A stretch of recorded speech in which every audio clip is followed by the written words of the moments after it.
Hi అండి. ఈ వీడియోలో వచ్చేసి కాకరకాయ ఫ్రై. ఇలా కనుక ఒకసారి మీరు ట్రై చేసినట్లయితే కాకరకాయ చేదు ఉండదు అండ్ అలాగే టేస్ట్ కూడా డబల్ అవుతుందండి.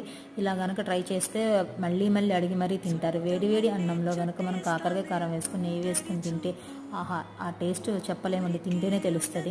సో ఇలా మనం ఫస్ట్ కాకరకాయ ముక్కల్ని నైట్ టైం కట్ చేసేసుకొని ఒక బౌల్లో వేసుకొని సాల్ట్ వేసేసి మూత పెట్టేసాయి. నైట్ టైం అయినా లేదంటే మార్నింగ్ 5 అవర్స్ మూత పెట్టేసుకోవాలి.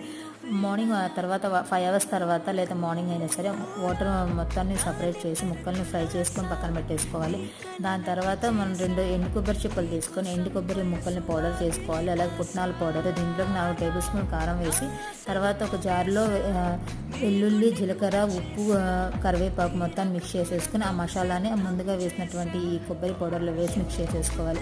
మనం డీప్ ఫ్రై చేసినటువంటి కడాయిలోనే అదే ఆయిల్లో పోపు దినుసులు వేసి వేగినాక పౌడర్ వేసి మిక్స్ చేసేసుకోవాలి. అండ్ టేస్టీ అండ్ చాలా అంటే చాలా బాగుంటుంది. ఒకసారి ట్రై చేయండి.